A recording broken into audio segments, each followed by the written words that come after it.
महाराज जी, जब किसी मनुष्य की कोई सकारात्मक और प्रबल इच्छा होती है जिसमें किसी का अहित शामिल नहीं होता, तो ये कह रहे हैं कि पूरी कायनात उसे पूरा करने में लग जाती है। ये सत्य है या असत्य? यदि सत्य है तो इसका क्या चीज?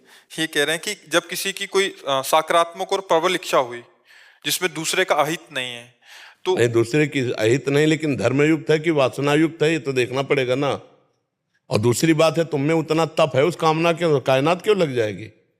को न काहू के सुख दुख कर दाता, निजकृत कर्म भोग सुल भ्राता। यहाँ जो आप करोगे अवश्य में भोक्तव्यम कृतम कर्म शुभाशुभम, आपको भोगना पड़ेगा। और आप कामना कर रहे हैं तो वो धर्मयुक्त है या धर्म विरुद्ध है?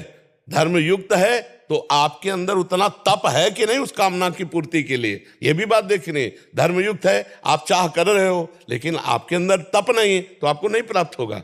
नहीं महाराज जी, पूर्णतः धर्मयुक्त है तो उसके लिए आपके अंदर तप होना चाहिए, आपके अंदर तप होना चाहिए। जब तप होगा तो उसका परिणाम आपको मिलेगा। सहयोग कोई नहीं करता इस सृष्टि में।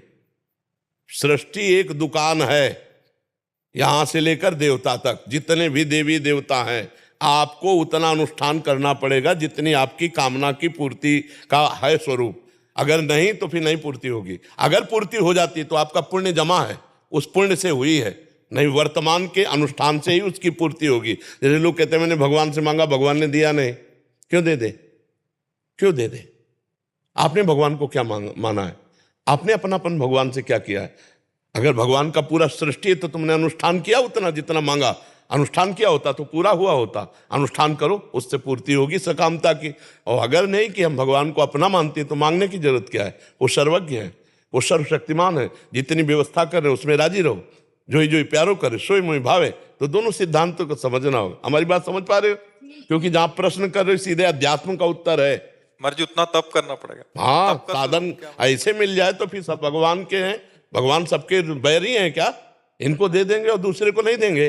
पूरी कायनात इनके सहयोग में हो जाएगी, दूसरे की मतलब प्रकृति से है, प्रकृति सहयोग जी।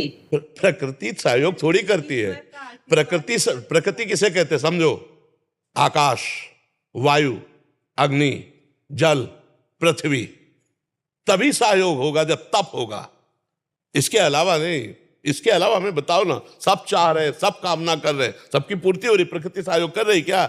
फिर ही ये चीजें सबको मिल रही। वायु, जल, पृथ्वी, आकाश, तेज। अंदर हमारे अन्न जाता है, पचता है ना, वो अग्नि के द्वारा पचता है। वैश्वानर अग्नि सबके उदर में विराजमान जठराग्नि के रूप में।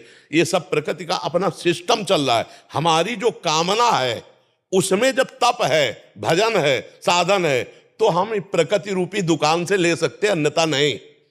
ये प्रकृति परमात्मा की है, इसका उतना ही भोग कर सकते हो जितना तुम्हारा तप है, जितना तुम्हारा भजन है, जितना तुम्हारा पुण्य है, अन्यथा नहीं है। तो पूरी प्रकृति में अगर समर्पण हमारे राजा रानी के प्रति फुल है, अगर हम उसमें कुछ प्राप्त, उसमें तब भी पुण्य देखा जाएगा। जब समर्पण है तो मांग कैसी? तुम्हारा क्या रह गया मांगने का अधिकार?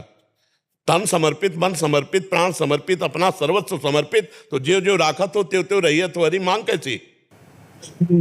बदले में कुछ नहीं मांगना, राइट? समर्पित हो, समझ रहे? जैसे हमारे सब कुछ राधा रानी है, तो उनसे अपने लिए, जैसे कि किसी और से अपना क्या रह गया? अपना क्या रह गया? बहुत शब्द अध्यात्म शब्द पे टिकता है। समर्पण किसका? तन वांग मनोभी रमले सोहम तविवाश्रिता।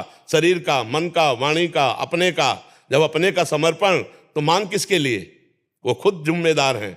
योगक्षेमम वाहम में हम, क्या उन पे विश्वास नहीं? तो फिर मांग कैसी? समझ पा रहे हो? अब ये बात है कि मैंने समर्पण नहीं किया लेकिन माना है, ये अपने हैं, अब मांग सकते हो। अब उसके लिए साधन क्या है आपका? हमारी बात समझ पा रहे हो? हाँ, बिल्कुल। अध्यात्म अंधेरा नहीं होता, एकदम क्लियर मार्ग होता है।